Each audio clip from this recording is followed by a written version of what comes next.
I stood on the doorstep, staring at the shrieking red-headed harpy. The pouring rain made her hair stick to her face in long strands. Despite the cold, pelting rain, she continued her furious tirade. To be honest, I couldn't hear all the words because of the heavy rain and the deafening rumble in my own ears. Nevertheless, I understood the gist of it. My wife, Beth, was having an affair with the red-headed witch's husband, Justin. The angry redhead, Nicole, Nikki for short, wanted me to stop it. A couple months ago, my wife called me while I was on a rare business trip, and while I watched the cold rain pounding on the dirty hotel room window, she told me she wanted a divorce after 9 years of marriage, because we were separated. I had only been gone a couple weeks, and we had only lived together for 5 months since I came home from the army. I didn't even know we were having problems. She never said a word. As far as I could tell, she'd been at least emotionally involved with this asshole for 3 months, and had probably finally managed to perfect it while I was deployed. I'd only managed to piece it all together a week before the redhead showed up on my doorstep, and I didn't have proof yet. So I tried to devise a plan. My wife had agreed to counseling long before I found out about the affair, but she actually stopped attending our sessions after the second one. I suspected she was trying to get the counselor to reconcile me to the breakup. I think the main reason for the supposed counseling period was so she could tell her family and friends how hard she was trying, especially her parents. Her parents' attitude toward her was very, very important to her, perhaps more important than anything else in her world. So she waited, continuing to date this asshole and living on my paycheck until she was sure it was going to look good and that he was ready to leave his wife and child. Beth and I had 2-year-old twin girls, Angie and Amy. She happily left me to babysit them as soon as I got home so she could go to the gym or go for a run, both of which she did often enough to be in the best shape of her life. But after the gym, she and asshole would slip away to have sex somewhere. Unhappy was hardly the right word for how I felt. Every time I tried to solve problems or talk to her about anything, she would turn into a screaming rage, denying every mistake, and blaming me for everything in the world. She spent a lot of time telling me how hard it was for her to watch the kids at home while I was at work and that I was just trying to use the kids against her. None of which was true or really made any sense. Working full-time, I was doing more with the kids than she was. Reviewing the divorce with an attorney was depressing. Adultery was essentially irrelevant in our state. It had no real effect, and Beth was obviously well aware that the courts almost always award custody and childcare payments to the wife, regardless of her behavior. Maintenance for a few years was also the norm if there were young children. That way, the ex-wife could stay home and be a good mom instead of rushing off to work. So there stood a squealing, ugly, red-haired, tall, and somewhat clumsy person with a beak-like nose and thin, angry lip with a few extra pounds after giving birth to a 6-month-old baby that frankly didn't sit well on her lanky body. Anger and the cold rain made her pale skin blotchy.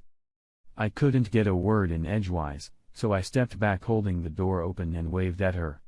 I'd already realized there was no point in the neighbors hearing a woman yelling at me standing outside. She followed me loudly, degrading my manhood while I walked over to the dining room table and pulled out a chair for her, then sat down myself and waited. Gradually, the anger turned into bitter tears, then into shuddering sobs, then finally into sobs. Her head drooped onto her hands on the table, and her hair formed a mound of damp hairless dark copper.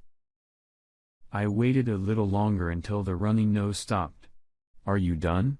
Quietly. She raised her anger, red, and eyes to me, sniffed her nose twice, but said nothing. And I continued, "If I could do anything, I would. I don't like it any more than you do." I went on to explain how the law works and the disadvantage I was at. You should kick her cheap slut ass, not letting go of the anger, not that I blame her. Great plan. Then I could end up in jail and then on the street. We sat in silence for a while until I got up and made hot tea. It was raining cold, a fact indicated by her very obvious nipples sticking out through her shirt and bra. I tried my best not to stare at her. She may not have been pretty, but her breasts had a really good rack, and that was pretty damn strong for me. She shuddered as the hot tea hit her system. Shit. I didn't feel so cold. I didn't say anything, but she suddenly looked down at her breasts. Shit. Shit again. Not much variety. She wrapped her arms around herself. I inwardly sighed. This was the sexiest I'd been in 4 months. I can get you a sweater or something. Which one belongs to that slot? I found one hooded sweaters, which she quickly pulled on and buttoned. She started to wriggle, pulled her arms out of the sleeves, and then after a few spins, she dropped the soaked shirt and bra from underneath and slipped her arms back into the sleeves. I picked up the laundry and threw it in the dryer. At least I noticed the show was back on. The sweater alone was thinner than the bra and shirt combined. I grabbed a towel and held it out to her. Dry your hair. I hate them. She growled. I did too. I never saw this coming. At that moment, I saw a flash of pain that was as intense as my own. I can't compete with her. She's in great shape and gorgeous. I got fat from having a baby. She wasn't really overweight. Maybe 10 pounds or so. She just wasn't in shape, but neither was I. But she was right about something. Beth was as beautiful, blonde, blue-eyed, slender, and graceful as a woman could be, and yet Nikki needed something to hold on to. She's in good shape because she has time to go to the gym and run, and you're not fat at all. A tiny glimmer of something other than misery came out. So what's next? I shrugged. I have no idea. Every time I play this game, I come out alone, broke, and she controls access to the kids. I've told her everything I've been able to piece together. What if you had proof of infidelity? It wouldn't matter in court. They don't give a shit here, but the same thing that hurts me should work in your favor and a divorce. Hardly. Justin works for his cousin at the construction company. Most of his salary is hidden, so there's not much official money for child support for me and the child, she continued. I just wanna crush them. I thought for a minute. What could we possibly hurt them with? She shrugged. I started to feel a little better. I finally had an ally in this goat situation. Seriously, everyone makes mistakes. We just have to find them, and under-the-table paycheck from his cousin might be a good starting point. I wondered, some of the shoes that had just appeared in Beth's closet looked very expensive. That money had to come from somewhere. There was something going on. Beth was spending some strange money. She nodded with barely a hint of real energy. We could look into that. I smirked. It would be easy. We'd round up the kids and sneak around like a bad mix of Magnum Pie and the Brady Bunch. No. My sister Angie could watch the kids. She's watching Jamie right now. She paused, looking a little thoughtful. So where are your kids? Upstairs. Asleep. She looked around the room. Her gaze settling on the closed front door. You have sweatpants, I'm all wet. I pulled out my sweatpants as she took off her shoes. I pointed to the bathroom, but she turned her back to me, unzipped her wet jeans, pulled down her jeans and underwear, and stepped out of them. She then began to wipe her legs and buttocks with a towel rather slowly. The invitation was pretty obvious, and I could almost hear her nerves crackling. I could feel the risk she was taking. She was already feeling rejected. If a guy with a grudge who had every reason to retaliate and who by the way had been cut off from sex for so long, rejected her, she'd be shattered. I felt a surge of anger, but anger at my wife for setting me up like that. Nikki kept talking. I can't believe Justin could do this to me. I stepped forward and put my hand on her bare thigh. She trembled and her voice caught in her throat, but she didn't pull away, so I put my other hand on her thigh. I don't like you. But I hate him. She pushed me away. I stroked her thigh with one hand, and with the other, I unzipped her sweater, throwing it to the floor at our feet, and when I gently kissed her neck, letting my teeth touch her skin, her legs nearly gave out. My hand slid around and between her legs. She moaned softly. When it was quiet, she looked up at me and grinned wickedly. She looked at me sullenly from beneath a disheveled mop of red curls. You knew this was coming when you invited me in. Not until you took off your jeans, actually, she giggled like a little girl. It was a little unnerving. I was afraid you'd say no, I smirked. For what I thought was the first time in forever. How can any guy say no to that? Justin has shown no interest in me or the baby since the baby was born. I shook my head. I'd heard of such things before, but before I could say anything, she continued, so how could Beth and any woman turn her back on the sex you just gave me? You're a hell of a lot better than Justin. I have no idea. She just lost interest in me. Justin's younger, and she's feeling old because of the kids, I guess. That hasn't happened since the twins were born. I think she felt like she needed to be more of a mom to me or something. Nikki giggled again a little creepily, I thought. I mean, I've tried it, but it didn't work. Before you, I grinned. Beth hadn't, at least. She perked up even more. I can't believe you can't control your horror. I don't like you anyway. Bastard. Bitch. There was anger in our words, but we both realized it wasn't really directed at each other. If you really want to do something about it, see if your sister can watch my kids tomorrow night with yours, and we better get this over with. They'll be home in about an hour, and I need to clean this room up a bit. You better use some air freshener. She pulled on her clothes and ran out of the house. I cleaned the room thoroughly and put the towels in the washing machine along with the clothes. When Beth got home, I found it surprisingly easy to avoid the nightly discussions, the arguments we always had when she denied something and lied about everything. She seemed a little puzzled by my lack of attitude. It's amazing how a big fuck takes the edge off resentment. She also seemed to notice the spotlessly clean kitchen. I think she commented on the air freshener working, but frankly, I didn't care. I was on the verge of post-sex hormones. She was just as embarrassed when I missed the almost realized failed attempt to kiss her goodbye when I left for work the next morning. I hadn't even tried, and I could see it caught her off guard when I just headed for the exit. One way or another, I was going to quit sitting around feeling miserable and get it over with, any way I could. At work, I arranged to borrow a friend's car for a few months. Nikki's sister, who looked embarrassingly similar to her, stayed to watch the kids at her house. Nikki and I drove. We planned to check out his cousin's construction company trailer. If there was something illegal going on, the trail could have started there. Getting into the car, she wrinkled her nose slightly. This is the first time I've had sex in ages, and you weren't particularly gentle. Don't think you're getting anything tonight. I raised an eyebrow. Tenderness doesn't exactly seem to be on your mind.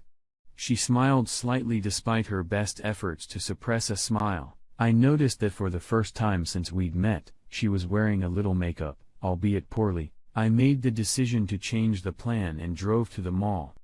We tried to find something to talk about, but we didn't have much in common, so the conversation flowed in snatches until we pulled into the mall parking lot. She looked puzzled. Are they here? No. But I think we wanna hurt them, so there are a few small things that need to be done. What are you talking about? I rolled my eyes. It was just amazing how little Nikki and I had in common. She caught my sardonic look. I don't like you. I don't like you at all. I don't like you either. Bastard. Bitch. I led her over to the makeup counter at Macy's. She gave me a threatening stare. Think of it as a disguise. For the next hour, the two women hovered over her and tried a million makeup combinations, resulting in a surprisingly presentable Nikki whom they taught to apply their products. She didn't come out quite pretty, but she managed to present a sort of smoldering hungry sexiness. That'll do it. The kit cost me $100 of grocery money, but I just won't eat lunch at work for the next month, and I'll be fine. We walked back to the car and she was clutching the little makeup bag like it was the holy grail. She didn't mean to like it, but she did. So what does all this mean? If we're gonna hurt them, you need something Justin wants. Something that he seems to have lost. And I need something that Beth will resent and be jealous of. That would be you. You hide your makeup when you come home and only use it when you and I go out. She looked puzzled, so I explained my whole plan to her. She sat there for a full minute without saying anything. Shit. It's a little complicated, and it's going to take a long time. I shrugged. Do you have a better plan? She smiled slightly. No. She asked to stop by my house to wash off my makeup without Justin noticing. She went into the bathroom and came out of there a couple minutes later with a towel in her hands. She was wearing nothing but an evil smile and the makeup she had to wash off. The evil glint in her eyes told me all I needed to know about her intentions. I looked her over. I thought you said not to expect anything. It would be a shame to waste that makeup. She dropped the towel without ceremony. Eventually, we finished up and headed towards her sister's house. Nikki had enlisted her sister as an accomplice. She obviously never liked Justin. And we would really need our help. Over the next few months, we more or less worked on ourselves. I worked out at work at lunchtime, she worked out at home, and we worked out together in the basement until Nikki lost the baby fat and strengthened everything else. And I got really strong too. We hid it from our self-centered spouses by wearing baggy clothes and just jerking. In any case, they didn't pay much attention to us. We also had sex at least 5 or 6 times a week, more than I ever got from Beth. We were both the stay-at-home mom and family type, so we decided to change that. On a whim, my basement turned into a dance studio. Neither of us knew shit about it, but the magic of YouTube prevailed.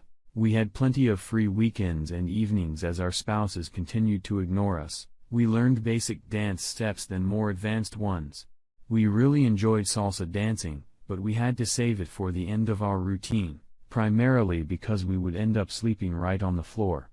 Every single one. Shit.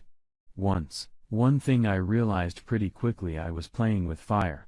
Nikki wasn't very stable and had the temperament of a wild Doberman pinscher. Her moods changed without warning, and almost anything could set off a wave of gratuitous anger. All this crap with Beth and Justin had broken something important.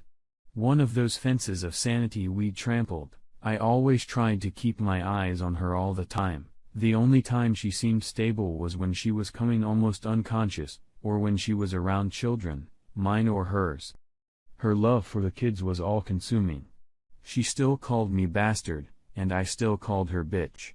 But the words were, if not exactly loving and sweet, then strangely affectionate. But it was all for us to make us feel better about ourselves. There was real work to be done too, and we had to do it very, very carefully. Nikki made up an excuse to visit the construction company's trailer during the day and managed to film the whole thing on her cell phone. It turned out her cousin was too stingy to buy an alarm system. We slipped in there 5 times, took pictures of every document in every file cabinet drawer, and started going through the documents bit by bit. More useful information turned up in Justin's desk and Beth's purse. After a while, neither of us argued with our spouses, which was a problem for Beth. She did seem to miss arguments and try to start arguments for no reason, but I never fell for it. Well, almost never. Honestly, after sleeping with Nikki all day, I didn't have the energy left to argue. It took me a while to realize that Beth was probably using conflict to justify her horrible behavior to herself. She was becoming more and more confused by the day. Justin, on the other hand, seemed to think Nikki had given up altogether. I also got a nice break on the money front. I received my $2,000 deposit. I was putting that money into a vacation bungalow at a Mexican seaside resort to take Beth there for our anniversary. An event that obviously wasn't going to happen. I didn't expect them to refund the money, but they did. Customer relations, I guess. That money will come in handy. When Beth started making excuses to stay the night with Justin, Nikki and I started going to the dance club, gradually trying out the dance moves we'd learned. It was fun, but it was also stressful. Nikki's unpredictability was constantly weighing on me. She was irritable at the best of times and could go from joyful excitement to almost psychotic anger without any warning if provoked. One particular night was a near disaster and reminded me how careful I had to be.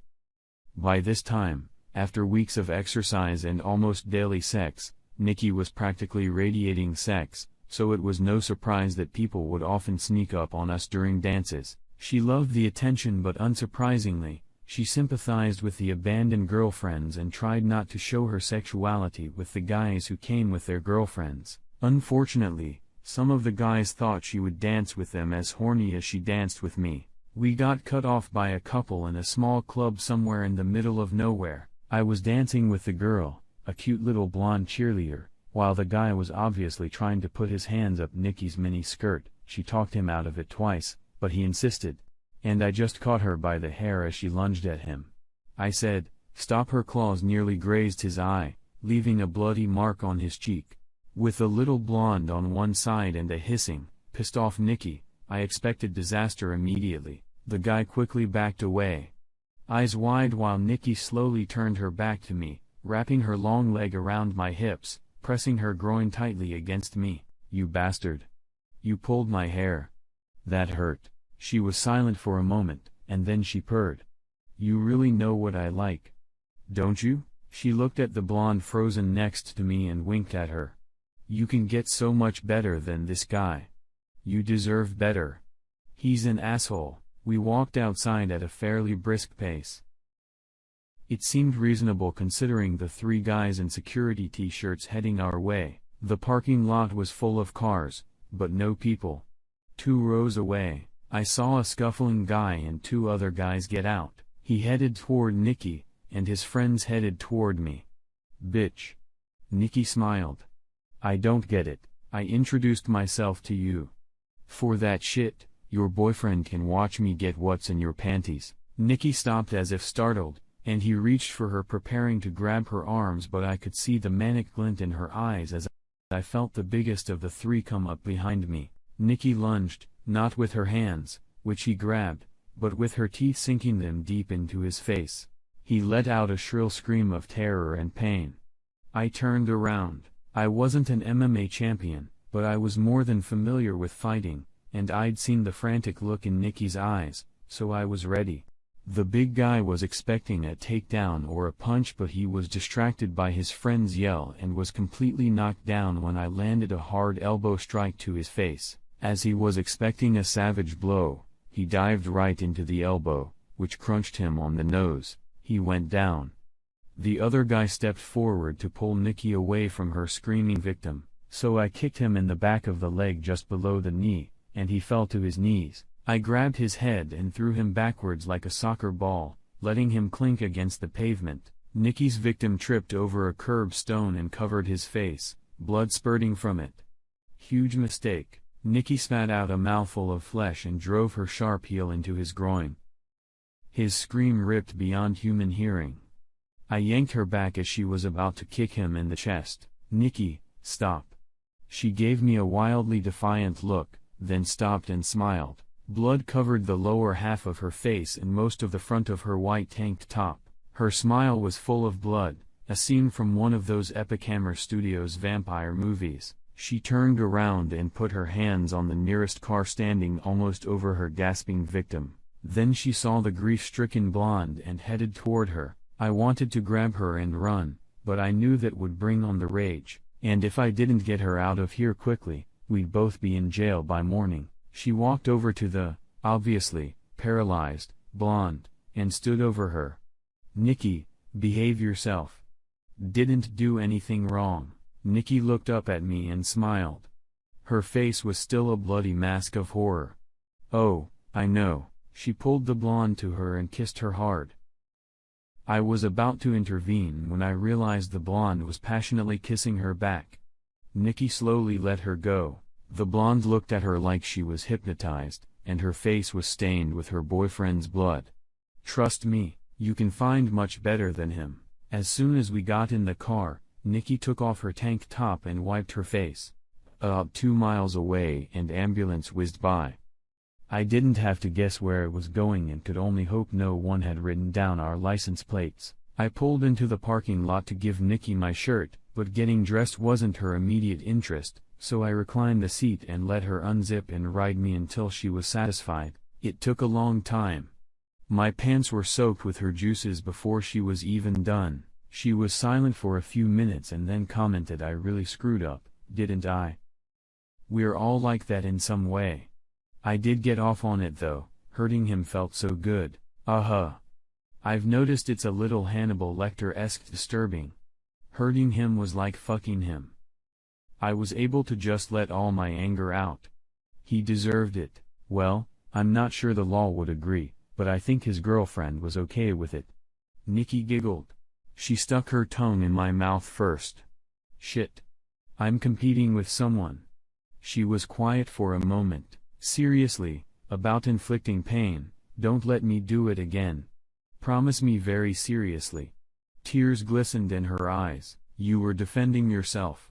I know, but that's not the point. I wanted to hurt him so much, so much, so much. If it happens again, what if I can't stop? What if I can't find my way back? She suddenly spoke like a lost little girl afraid of the dark. It honestly scared the hell out of me. Nikki probably needed real help, medication, hell. She probably needed tests. We did the paperwork. The brutal assault in the parking lot was attributed to a gang of 6 men and a Hispanic woman witnessed by a blonde girl whose name was actually Amber.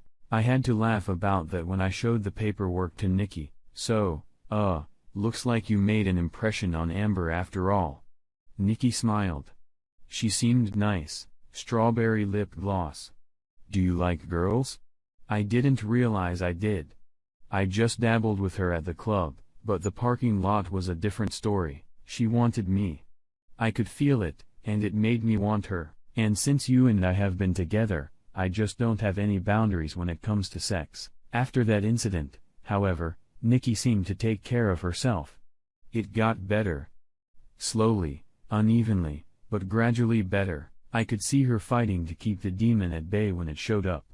Sometimes she even won. Nikki's sister couldn't watch the kids every night, so Nikki would often bring Jamie over and we would practice putting them to bed. As we stood in the doorway checking on them, I would sometimes furtively glance at Nikki and marvel at the softness of her expression. And sometimes she caught my gaze and gave me a sad, soft, half-smile. At times like that, her demon seemed very distant. I knew something was going to happen sooner or later. Eventually, Beth came across me shirtless, noticed that I had lost weight and gained new muscle and commented on it. I didn't turn it into an argument, put my shirt on and left the room. More than anything, I wanted her not to see Nikki's nail marks on my back and ass from last night. Beth's increased suspicion meant we had to move on to the next stage. I said this to Nikki, so a few days later, instead of sports and sex, we had a car and a nice digital camera we borrowed. And when Beth and Justin left, we quietly followed at a distance. Nikki checked receipt and credit card bills until we figured out their structure. Beth was careful, but in Justin's mind, Nikki was overwhelmed, incapable of self-defense, so he was careless and stupid. Justin's parents had a small cabin on the beach tucked away in the woods. It was a little dilapidated, but judging by the mileage of the car, it was where they went on Fridays when they missed the gym completely. We pulled off the road and moved quietly toward the camera shack. There were no curtains, so it wasn't hard to find them and see them. By the time we got into position, they were already lying naked on the bed. I carefully and quietly took pictures while Nikki and I watched. When Justin started to come down, Beth jerked her mouth away, catching most of the spray on her face and in her hair. I could see her scolding him for not warning her, but he just laughed. I took a few more pictures. Since we had to walk back to the car, I let some air out of one of Justin's tires to slow them down in case they tried to leave early. We dropped off the film at a photo lab that specialized in discreet one-day photos and then headed home. Beth arrived much later than usual, with disheveled clothes and hair giggling. Nikki told me the next day that Justin had changed a tire and then picked up a nail in the road on the way home, resulting in a miserable walk in the rain to a gas station 4 miles away. As they used to say in the army, payback's a bitch and her stripper's name is Karma. Over the next week, we talked about what we wanted. Nikki surprised the hell out of me, but eventually I agreed. We kept quiet, and then made our big move about 3 weeks after we had gathered our evidence. Beth and Justin always disappeared all day on Saturdays, but Nikki and I put their pattern together. First to the gym, then to a cubicle for sex and showers, then to a nightclub for dancing and partying. They usually got home around 6 or 7 on Sunday mornings. This time, though, it was a little different. As soon as they left, we left the kids with Nikki's sister and headed out. We went shopping first. Nikki chose a tight-fitting dark emerald dress with a deep neckline and a very short hem. The emerald green color really set off her hair. I was wearing a dark gray suit with a black shirt. I took her to the hair salon and told them to go for it hair and makeup. After getting dressed, we headed to the club. We walked in like the place belonged to us. Technically, the bouncer was supposed to hold us up, but Nikki looked like real sex on a stick. She was wearing a dress as thin as tissue paper that showed almost everything, and it was obvious she didn't have a stitch underneath. When the light fell directly on her, you could even make out the tiny heart where she trimmed her pubic hair. Since part of the bouncer's job is to make sure the crowd is interesting, we were let through without even requiring a card. We were the first to hit the dance floor, then moved on to the main event. Justin and Beth sat in the club at the matrimonial table in the corner every Saturday.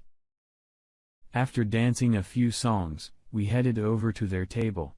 Nikki at her full height holding on to my arm. Beth was in a yellow dress I'd never seen. Justin, in a blue suit. I'd be lying if I said Nikki looked better than Beth.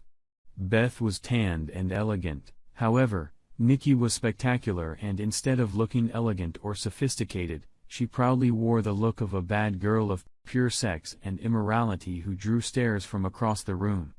I pushed back the chair for Nikki and sat down myself. Beth and Justin seemed frozen in absolute shock. I looked around with feigned surprise. Very nice. Most gyms are less fancy. Justin's face darkened. He fixed his gaze on Nikki. That dress, you spent money on. No. I cut him off with a harshness in my voice. I bought it. I threw a stack of pictures of the cabin on the table. They were the most unsightly ones I could pick out. Most of the pictures I'd taken were considerably kinder. After all, they were beautiful people. I went through the stack and pulled out the worst. They looked sad, clumsy, and dirty. I got back part of my deposit for the bungalow at the Mexican seaside resort. I was going to surprise Beth with on our anniversary. Since that wasn't going to happen, I decided to buy something useful. Something flashed across Beth's face. Disappointment? Maybe. Probably at finding out there was more money than she thought. Looking at the spread of photos, Justin finally sensed danger and stunned. Beth turned pale. So how long? We've been working together for almost 4 months now. How did you know? Everything? I didn't really need to find out anything. You didn't even try to hide it. You just assumed we'd be too depressed or too weak to do anything. Justin tried to regain some equilibrium and grinned derisively. So what? You two fell in love with each other? Nikki grinned. I don't like him at all. He's a total bastard, and she's a real bitch. I don't like her at all. Nikki's predatory smile grew wider and wider. But the sex? Oh my God. It's amazing. There's nothing like furious revenge sex. Every nasty thing imaginable. She gave Beth a death stare and a hell of a lot of things you'd never do. I know I wouldn't. But family meanness had convinced the girl to try all kinds of new sex. She sang the last phrase, glancing involuntarily at Justin. Beth recoiled like a slap and looked at me. You can't do that. We were trying to work together. Well, that was bullshit. I laughed, but without any mirth. You stuck around until that asshole was ready and slept with him 3 or 4 times a week while I babysat the girls and lived like a fucking monk. For months, I had people coming to my office to give me bad news. Not only were you cheating, but you turned it into a fucking public spectacle. We didn't need surveillance to catch you. It was all out in the open. I could feel the anger building quickly, but Nikki squeezed my leg. Nikki was cooler this time. She had the upper hand. Obviously, divorces will be for adultery. It won't make any difference in money, but let's face it. It's more honest, and it will make us feel better about ourselves. My new hobby will be making sure everyone gets copies of the photos and a full explanation of how you destroyed your marriage's family, co-workers, employers, hell. I'll track down your first-grade Sunday school teacher. She focused on Justin for a second. By the way, asshole, I'm moving in with my sister for now, with Jamie. Straightening my head, I threw the ball in. A little more serious for you is the fact that the two of you embezzled money from the building materials account at the construction company. It took us a long time to figure it out, but when Nikki realized that the two of you were spending like sailors on vacation, we knew the money had to come from somewhere. Nikki and I have gathered more than enough evidence. There are tax issues, wire fraud, even one case of mail fraud, so even if Justin's cousin is okay with it, you have a real problem. You're probably looking at 5 to 10 years in prison. I pointed at Justin, and a couple years as an accessory to murder for you, Beth, eyes wide. Beth immediately tried to justify herself. I didn't know. I thought it was his money. I put it in an account to keep it from getting divorced. I cut her off. Yes, you were holding it for a friend. Besides, that puts that money in line with our divorce. If my name was on that account, I would assume you were setting me up. That would have ended very badly. Beth and Justin turned pale. I suspected they had considered the idea, but apparently decided against it. I made the counter-proposal that Nikki and I had already worked out. You have one chance for a better future, Justin. Grab it. Quit your job and head for the mountains, at least 400 kilometers. Take your car, your clothes, your soccer trophies, and your yearbook. Nothing else, not one goddamn thing. Nikki's filing for divorce. She ain't getting shit out of the divorce anyway, considering your secret deal with your cousin. We don't testify to the cops or your cousin. If your cousin finds out on his own and takes action, that will be your problem. I would suggest putting any money you still have back into his firm's account. It could make a difference in whether he starts looking for you. I looked at Beth. I'm filing for divorce. I have primary custody, no alimony, and no maintenance. With adultery as the cause, you either agree to it or you go to jail and I just take full custody. As for all our shit, make a list of whatever you want, but it'd better be short. You can keep your clothes and you can keep all your goddamn shoes. That's when Nikki stepped in. He offered me your stuff, but the shoes are too small and the clothes suck. I stopped wearing underwear around him so you can keep your granny panties. I smiled at Nikki while Beth tried her best not to choke. I continued, get a fucking job, move in with your parents, or whoever, I don't care. You'll have lots of play dates with your kids. I won't block it out. You've been a halfway decent mom. I won't even tell your parents what the reason for the divorce is. I looked carefully into their eyes to make sure they were paying attention to me. Time runs out tomorrow at midnight. If Justin's fucking ass isn't on the fucking road by then, we'll turn everything over to his cousin and the cops. The offer only stands if you both agree. Nikki leaned forward, showing off her spectacular cleavage, probably for Beth's sake. You guys have managed one amazing accomplishment. The two of us. We were serious when we said we had nothing in common. We couldn't agree on a movie. We hated each other's music. And if he talked about his hobbies, I'd go into a coma, and she's a petty emotional harpy whose voice rattles my nerves like broken glass. I added. Nikki continued, looking Justin in the eye like a snake at its prey. So when we got together and didn't figure out how to fuck you, we only did one thing. Screwing each other's brains out was all there was to it. If we had dinner together, it was only to build up our strength to sleep together again. She looked at Beth. I can't believe you dumped him for that piece of shit. I'm not bluffing. If that's what you think, come with us sometime and you can watch. It'll probably be even hotter that way if that's even possible. I looked at my watch and interrupted her. Remember the deal. Sorry. We have to go so I can pick up the kids. I stood up and held out my hand to Nikki. She obeyed and leaned toward them, telling me, come on. We'll have sex again. Stop on the way back, and I'll do it every way I can. Hateful woman. She wasn't lying or exaggerating, though. We were staying at a hotel, and she was absolutely nuclear hot. Apparently, after telling Justin and Beth everything, she turned on full blast. An hour later, we were on our way home. We had outdone ourselves. Something in Nikki had changed. Perhaps it was the confrontation with Justin and Beth. But the crazy anger seemed to be gone, just gone. She was still as sexually aroused as ever. But that sparkling edge of true madness was gone. Beth almost beat me to it. I just put the kids to bed when she flew in the front door. And she stopped talking. I purposely hadn't showered, and I reeked of Nikki. And Beth always had a sensitive nose. The air freshener was a major player in keeping our secret. We needed to talk. I sank into the padded chair. We should have talked months ago. Look, can we back off a little bit? You can't just let that bitch destroy us. Stop, I raised my hand. The one bitch who destroyed a marriage is standing in front of me. She stared at me with a particularly nasty look, a rarity for her. You really don't understand, Beth.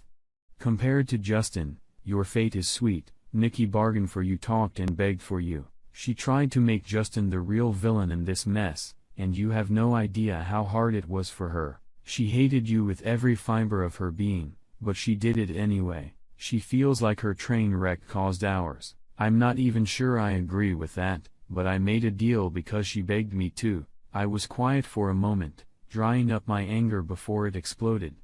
Then in measured tones, if the money laundering account had been opened in my name, or if the twins' DNA analysis had turned out differently, we wouldn't be having this conversation. They're pouring the foundation for the 5th Street factory, and I have a copy of the key to the site. You and asshole would just disappear. Nikki could have begged for anything, but it wouldn't have mattered. She blinked, suddenly realizing with horror how one-on-one we were. How much time do I have to move out? I should give you until midnight tomorrow just for the fucking elegant symmetry of it all, but I'll give you a week. It's gonna take 2 days to pack all these shoes, and God knows I want them gone. She muttered something like an apology and headed up the stairs. It took her 5 days to move out, and I was left alone with the kids. Even with the twins, things seemed pretty empty. I heard that Justin's cousin was looking for him, but not calling the police. I hope Justin hit himself well. His cousin has always been prone to violence. I may have cheated a little on my promise not to report anything to his cousin. 2 weeks after that, I let the twins stay with Beth and her parents for the weekend. They clearly knew the rules, and Beth understood just as clearly that the retribution for any nonsense would be a quick trip to jail. Near midnight, there was a knock on the door. When I opened it, Nikki was standing there in full battle coloring and club clothes, looking almost giddy. At least someone was fitting in. So she was gone? I nodded. Back at my parents' house, trying to explain a mysterious copy of a divorce petition that said, "House slut" in bright red lipstick. Thanks for sending it over. Nikki grinned her crazy smile.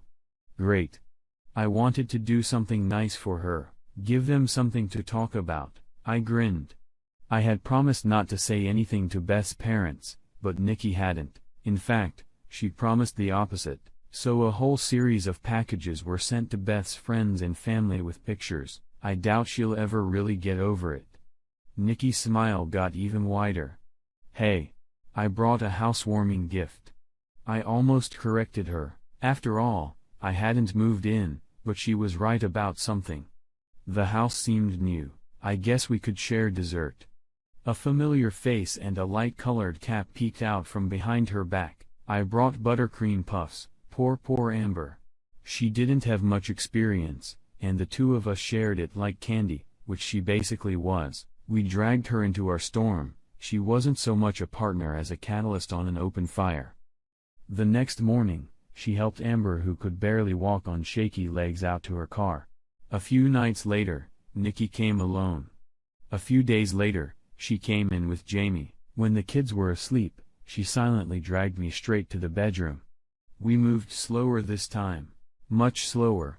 Then I lay staring at the ceiling, her head resting on my shoulder while her finger drew a pattern on my chest. We can't go on like this, Nikki. I felt her tense up. I continued. We kind of agreed. I know we never said it explicitly, but I think we agreed that we had nothing in common. No feelings, and I have a problem with that. Silence.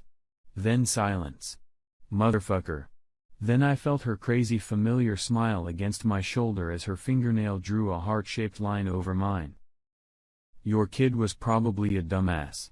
Did they have to bring in a specialist to teach you how to walk? Bitch. Beth may not have been burned enough, but it was Nikki's choice, and Nikki is comp and possibly insane, so it's very hard to understand her choice. Maybe she believes in a small chance of salvation, at least for some, or maybe she wants Beth to see what she's lost. Make no mistake. Beth has lost everything she really valued. Nikki made damn sure of that, and I'm sure Nikki wouldn't be so pleased if Beth was in jail. Nikki wouldn't be able to enjoy the show. Nikki would even have real control over Beth's access to her own daughters after or a while. All of this from that first day standing in the rain may have been her plan all along. Honestly, I'm not sure, and I don't want to ask. She might just answer, Nikki holds a permanent place in my heart. She may not be as pretty as Beth, but so what? She loves fiercely and wholeheartedly and won't let go until she crumbles to dust. She's gotten Amber back many times, but Amber isn't a threat to the relationship. She's something Nikki wants to share with the man she loves. As Nikki said, Amber is pretty much a treat. That extra piece of cheesecake that you can't eat on your own, but are happy to share. Nikki just expresses her love in a slightly unconventional way. Sure. She's manipulative and crazy, maybe even dangerous, but she's her.